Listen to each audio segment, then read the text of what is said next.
Do you want to secure exclusive expert insight? We've commissioned a research piece with Shift Research to discover the state of account-based marketing in APAC.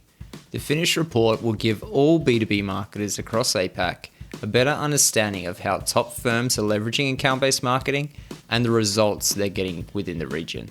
We have a short survey you can access at xgrowth.com.au/survey, which allows you to participate in this research. And your contribution is super important, even if you're not actively working on your ABM strategy right now. As a thank you for participating, we'll send you an early access version of the report and an invite to an expert Q&A webinar. To get started, head to xgrowth.com.au/survey. That's xgrowth.com.au/survey and secure your early access to these valuable insights today.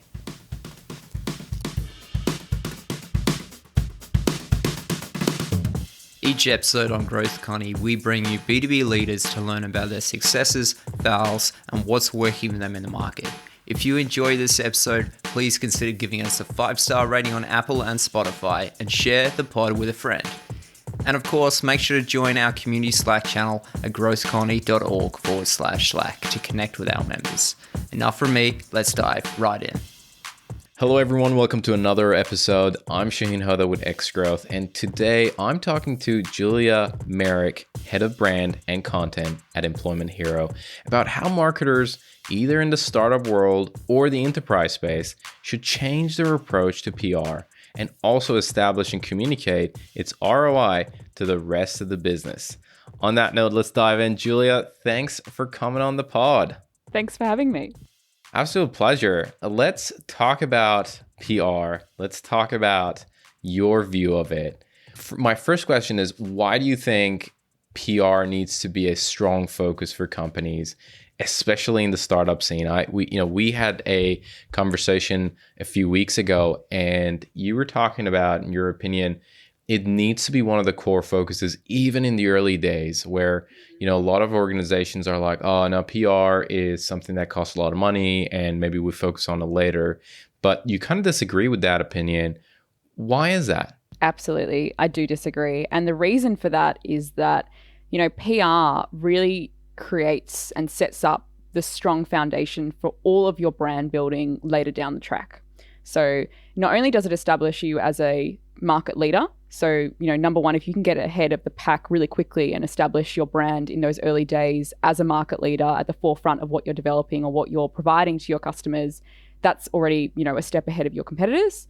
It also contributes to both short and long-term focus on generating brand awareness, leads, as well as establishing your thought leadership, which is super important in the B2B space. I'm sure that's not news to anyone listening. I have a couple other points I'll run through. So it builds and refreshes your mental availability. So whenever your customer is willing to buy, you're top of mind.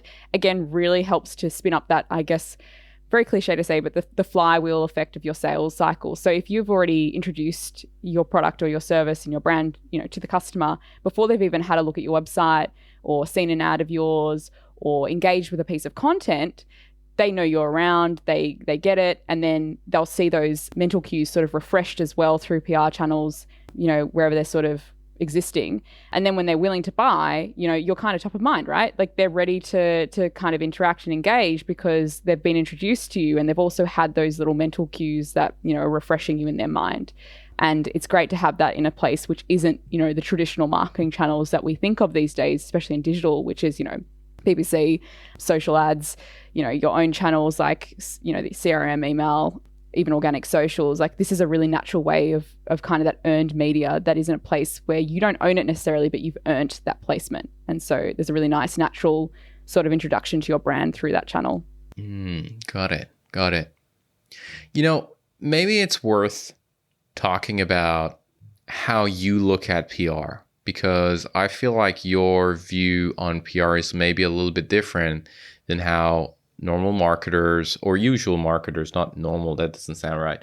Usually marketers look at PR, or even, startup founders look at PR.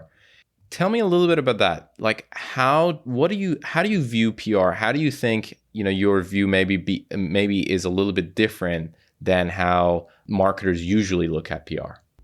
Yeah, definitely. So personally, I don't come from a traditional PR background. I started my career as a graphic designer. I moved into marketing and then specialized in content marketing. And I sort of fell into PR. Like I remember, 3 months into my role, my CMO left quite suddenly at Employment Hero and she handed the reins to me. And I'd had a little bit of experience assisting her in those 3 months that she was around. But then when she was gone, it was kind of up to me to lead that.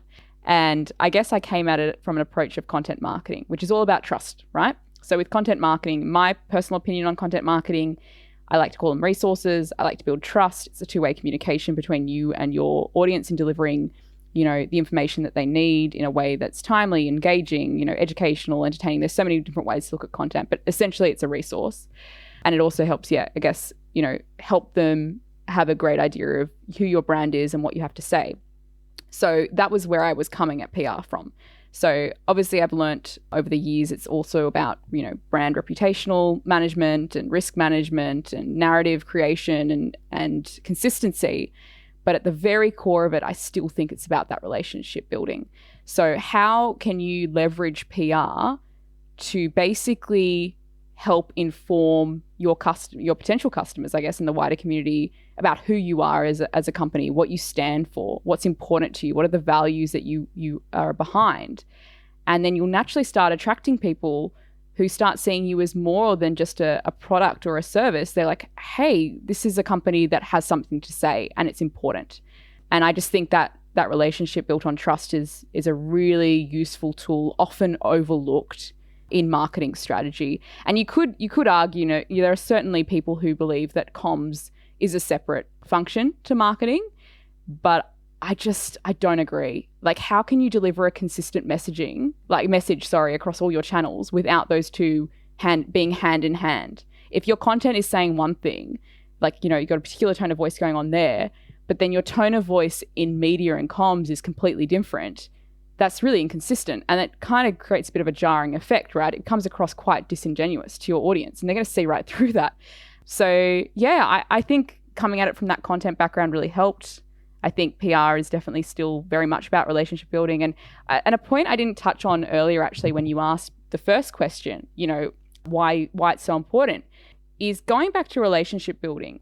If you're in your early stage as a startup, and you're able to start building those relationships with key media contacts early on in your journey, and these are truly, two-way trusted relationships, when you find yourself in a position either of opportunity or threat, you can really take advantage and leverage those existing relationships to your betterment.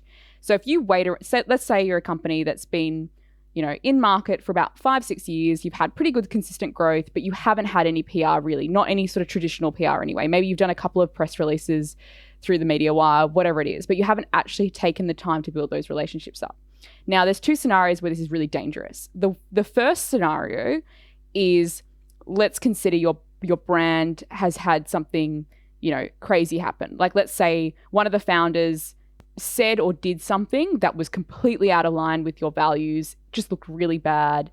Now, when you go out to media to try and control the narrative, to try and fix that damage, it's going to be way harder because you haven't built up those relationships, right? You haven't introduced and fostered that relationship with media.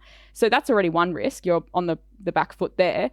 The second risk, which I guess isn't so much of a risk, more as a missed opportunity, is that if you're landing, you're starting to actually see a lot of growth and you're getting a lot of, investment from, outside investment, VCs or whatever, or even private, like whatever it is, or you're going for an IPO or you're doing a merger and acquisition, and you don't have that relationship. Again, you run the risk of not being able to control your narrative because you haven't built up the relationships necessary to get ahead of that.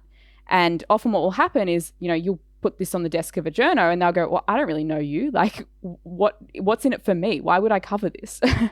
But if you've actually spent time to nurture those relationships and you've given them really good stories, really good research, case studies, worked collaboratively with them, in the lead up to these major events, you're much more likely to get a better result.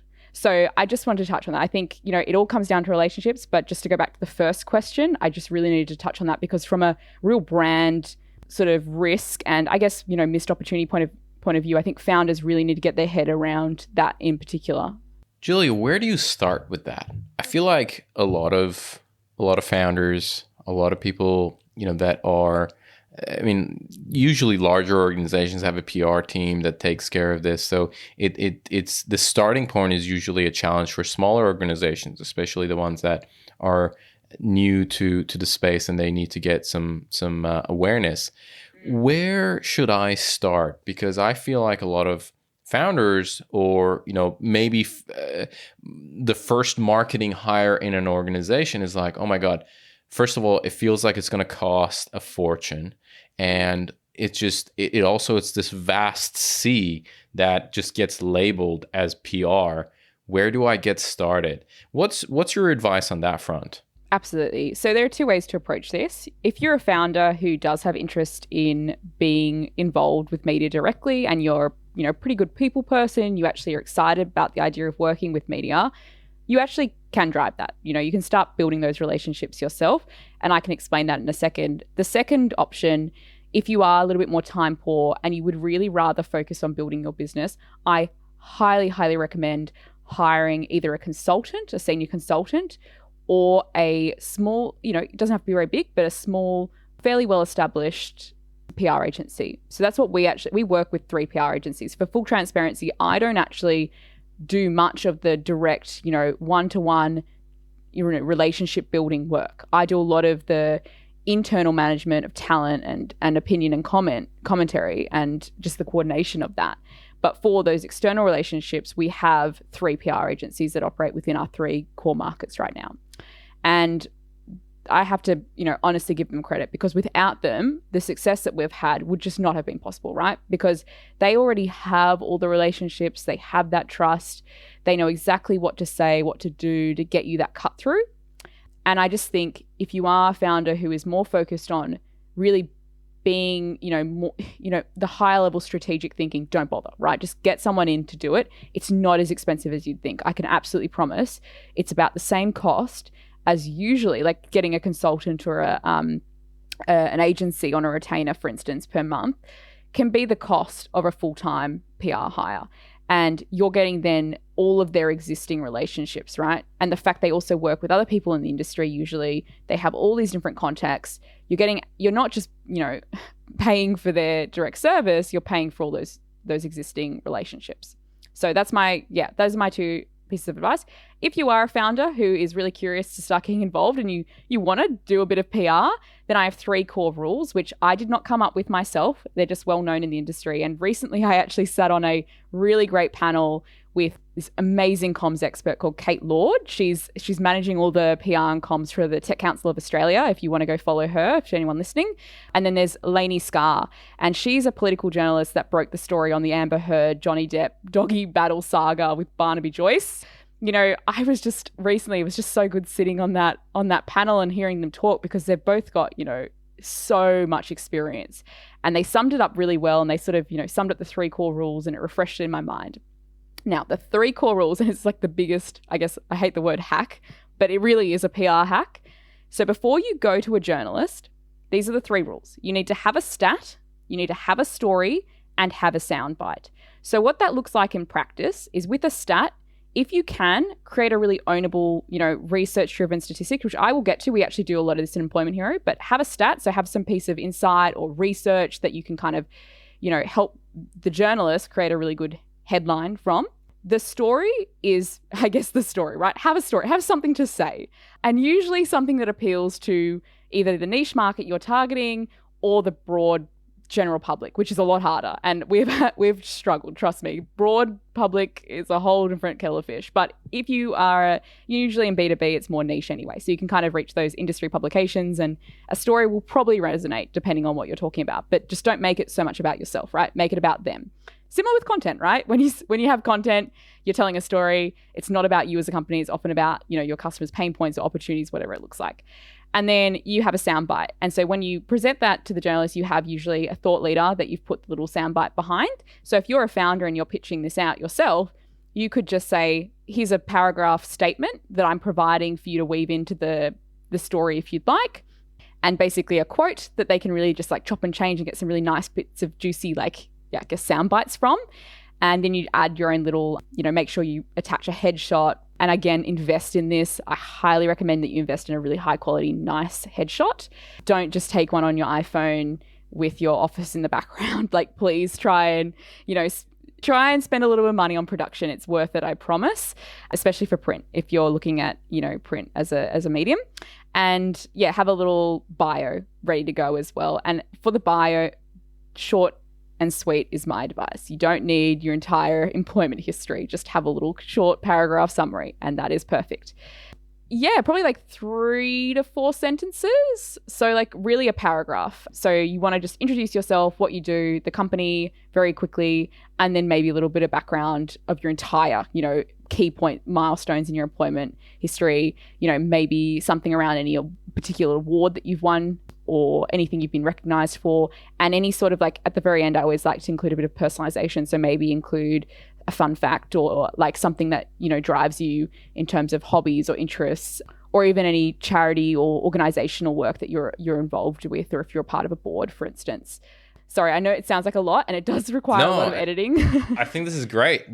Tell me a little bit more about the soundbite, right? You said provide them with a quote from yourself. What should people kind of think about or take into consideration when they're putting that soundbite together? Yeah, so media loves a bit of negativity. I highly suggest you steer clear of this. It is often easier to do a bit of a reactionary statement, that says, oh, I disagree, that's dumb, blah, blah, blah.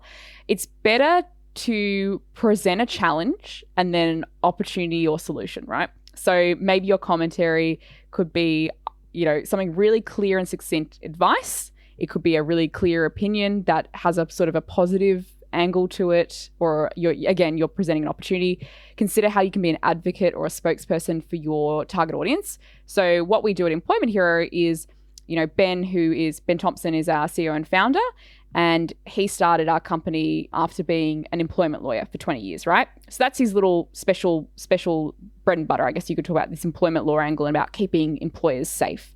And then we can link our product pretty naturally to that. But we don't often like to. We just sort of talk more of the advocate angle. So Ben will come in and he'll have a little commentary about, what does this mean for a business owner, and he'll give a bit of advice and just a bit of like an opinion. And he just kind of is that advocate for the community. So I think with the soundbite, make it really personal. You don't want to come off as like a really polished corporate spiel. It should feel like someone talking. That again, and look, if you have a strong opinion, get behind it. If you can back it up, go for it. You can be a little bit controversial. Just be prepared. If you do go down the negative angle, just be really careful is my advice, because that is, once it's out there forever. Paints a target on your back. And it's a target. Yeah, they'll all also, there's always going to be someone that's going to disagree with you. Always. Absolutely. The amount of times we put things out on media and, you go to the comment section and it's just an absolute mixed bag. Like you can never get it 100% right. And that's absolutely fine. And if you don't have, if you're scared of that, again, hire a professional to manage that for you. But if you're willing to get your teeth, sunk in and you want to have a bit of fun and start playing with it, go for it. But just be prepared that there is some risk that is involved. Yeah, the massacre of the comment section. Julia, tell me a little bit about KPIs. Okay, so, I'm convinced, cool. I definitely think that we should do PR. But hey, how do I measure it? Where do I measure it? How do I communicate that? How do you approach PR KPIs? Yeah, definitely. And this is one we're still working on. It's so hard to get the specifics in PR because often you're using other people's channels, right? Like you can only take the word of the publication you've got that coverage through. So they might say they have, X amount of reach, but realistically, we don't know how many people have actually seen that piece of content. So I'll just give that context to start with. But there are a couple of really good KPIs that we do like to look at. So there's volume. So your volume KPI is total number of media mentions. So that could be in a month, how many times were you mentioned in media? If you're just starting out, maybe it's a year. How many times can you just get a media spot for yourself? And over time, you want to see that increase, right? So some months they fluctuate. So some months, especially with seasonality, so if stuff's going on, and right now is a perfect example of a really volatile political situation in the world. We've had natural disasters. We've had all sorts of stuff going on. a pandemic, we're competing with a lot of noise. So definitely consider seasonality, but over time, very similar to SEO. I like to think of it actually as, how you want to have consistent growth. You might have dips certain times if there's been a Google algorithm update or whatever it is, or if your site's had an issue. But over time, you want to have steady upwards growth, right? So that's the same with volume, total number of media mentions. There's quality. So quality is percentage of top tier media mentions. So I would recommend you target about 2 to 3 really high quality top tier publications that you want to go after and try and get your way into them. And they are hard. And when you crack it, it is the best feeling. It's so worth it. They take a lot more negotiating, obviously, and a lot of relationship building, because they're getting pitches, like these journos are getting pitches from everyone, right? All the time, all day, every day. So you really need to work on those. But once you've earned that spot, it can be just so rewarding. So yeah, percentage of top tier media mentions is the quality. There's also your reach and impressions number. So this is the sum of viewership for publications and websites, which, where your coverage is mentioned. Again, I would say take this one with a grain of salt. This is what I mentioned before about you don't really know for a fact, how many people are going to view this, but you can have general guesses for publications and they will provide their readership like number of people usually that are seeing the site or reading the newspaper or tuning in to a radio station or a TV show. You've got share of voice. So this is your percentage of coverage for your specific brand, your products, whatever it is, even if you want to target your executives. So how often are they getting, coverage compared to your competitors? So as an FYI for this one, it's very hard to do it manually. So with share of voice, I would recommend getting a social listening tool like Meltwater.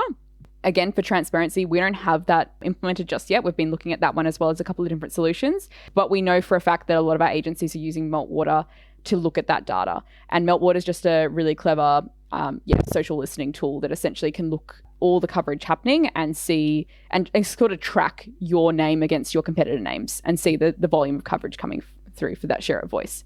My final piece of advice, and it can be a little bit costly, but is so important and has been the number one, I would say, key indicator of our success, is we run regular brand tracking to track the performance of our brand over time.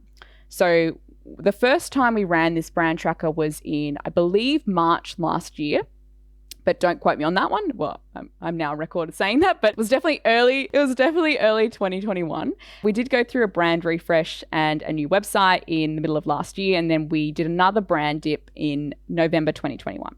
And this was where we saw some really interesting results. So in November 2021, we surveyed 512 SME business decision makers in Australia to look into their awareness and consideration of our brand. Now, what was really interesting is that our PR channels, so quote, a news website, radio/podcast, or TV, outperformed all other channels, including paid. So I'll break that down further because we're talking about consideration and awareness. This was actually for the impact of channel for consideration. So really important in the decision-making process, right? So even though we had higher levels of awareness on our paid channels, like, Google Display or Facebook, LinkedIn, in terms of considering each, employment hero and then recall for that consideration, those PR channels made the biggest impact. They had the significant positive impact that we wanted to see in that purchasing decision-making process. Now, I'm not going to make assumptions because I just don't know why that's the case. I think that it could be up to a couple of different hypotheses, but my biggest one is probably that people still do trust traditional media. So if they're going to, let's give a really good example. The AFR, Australian Financial Review, Sydney Morning Herald, and they see a brand mentioned, a couple of times throughout the year, they're probably going to start thinking these guys are pretty legit, right? They're like, these guys are doing something different. They have something to say.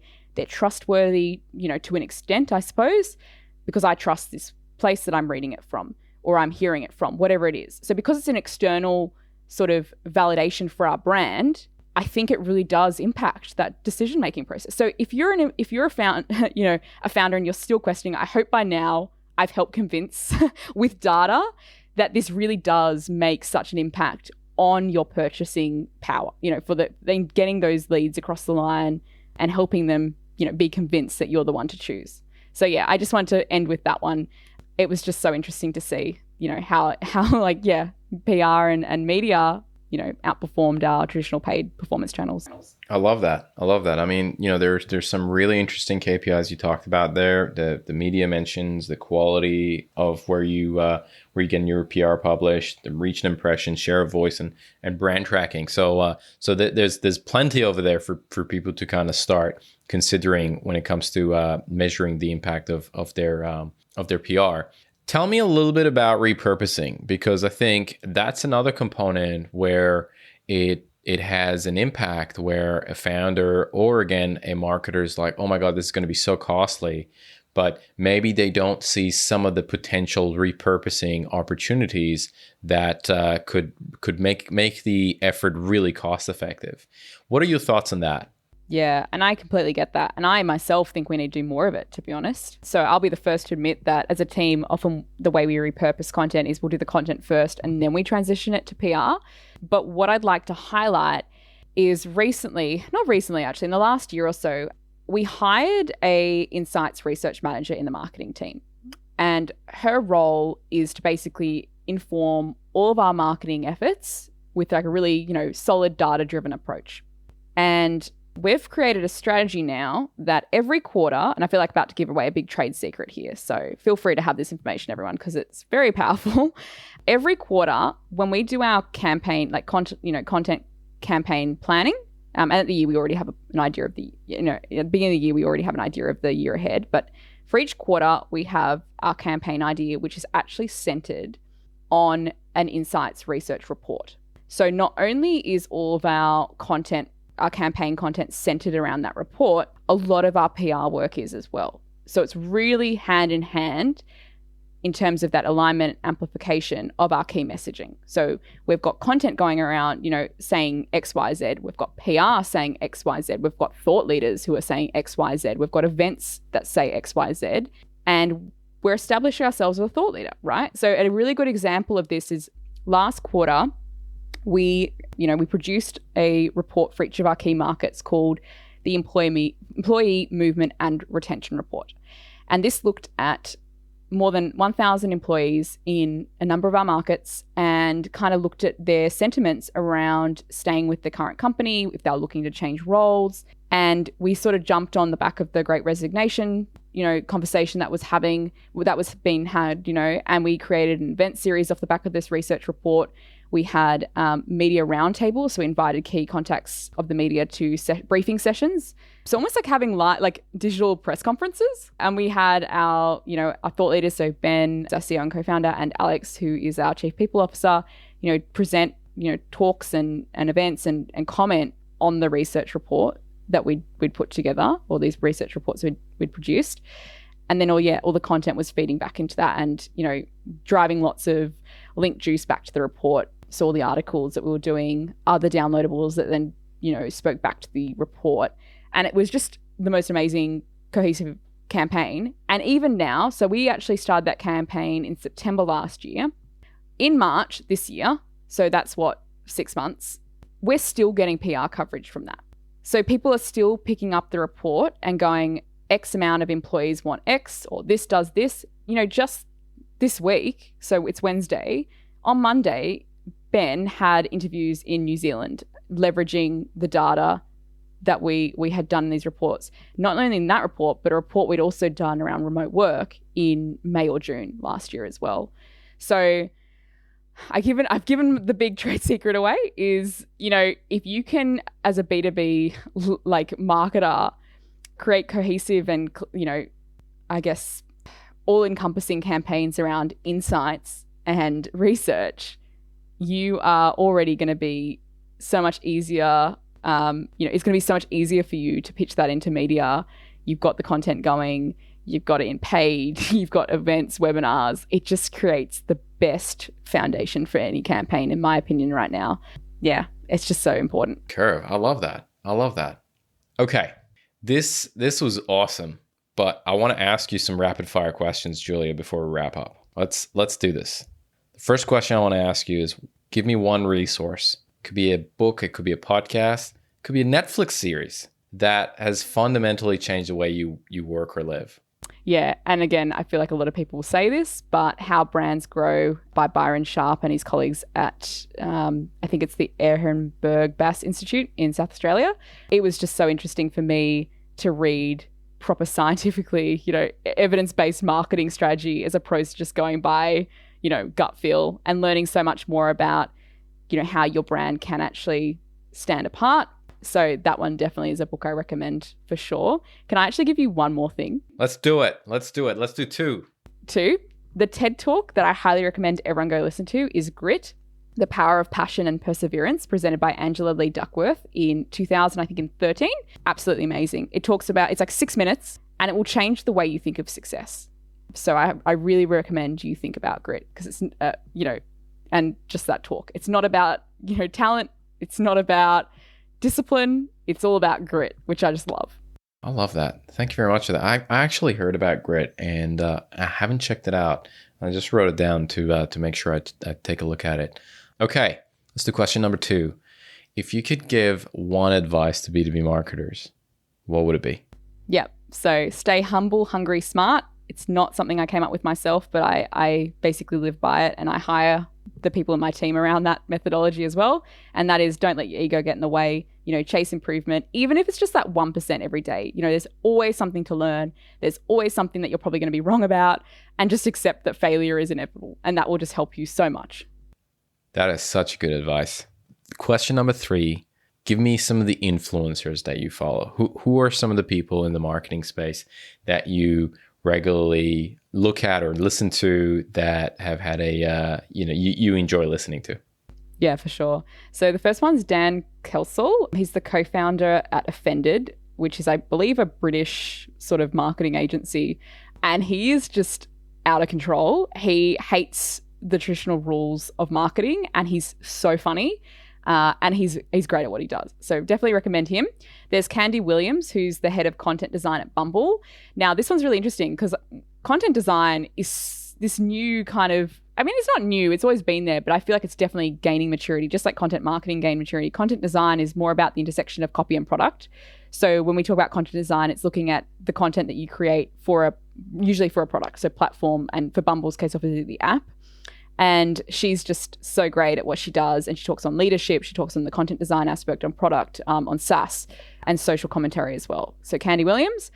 I really like Chris Walker and MJ Peters from Refine Labs. In fact, Refine Labs in general, I don't always agree with what they have to say, but I do think they have some really interesting points. And then there's finally Dave Gerhardt, founder at DGMG. And he's just an all-round really great B2B brand sort of content marketing guy. That is a pretty solid list, Julia. There at the moment. I feel like it's always changing. I know, but that's an awesome list. All right, last question. What's something that excites you about B2B today? Yeah, just how fast it's changing. I remember when, content marketing was in its infancy. Like I feel like I was at that precipice, right? And that was not even 10 years ago. Look at the growth maturity of the function. And that's just one part of the whole of, B2B marketing in general, B2B overall. And I can't wait to see what's next. I'm looking at, AI, hyper-personalization, ABM, hybrid events I mentioned before, and the rise of that full service creative teams in-house as well. And I'm just so excited for it. I think we're going to really move away from the corporate spiel and the traditional way of doing things, and really move into more of that fun flex of brands, which I just can't wait for. I love it. Julia, this has been a really awesome conversation. I really appreciate you coming on the podcast. I think you dropped a lot of golden nuggets and great insights. So I think a lot of the listeners are going to enjoy. And I want to just say thanks a lot for joining us. It's been an absolute pleasure. Thank you for having me. This episode of Growth Colony was produced by Alexander Hipwell. It was edited by Dave Samito, with additional editing and music also by Alexander Hipwell. Special thanks to Tina Wabe and Rod Hoda. We couldn't make this show without you. The show is hosted by Shahin Hoda. If you enjoyed the episode, subscribe wherever you get your podcasts and leave a 5-star rating on Apple or Spotify. Yes, you can rate on Spotify now, so please do. And share the pod with a friend you think could get value out of it. If you'd like to connect with the members of Growth Colony, join our free Slack channel at growthcolony.org/Slack. Thanks again for all the support, and we'll see you again in the next one.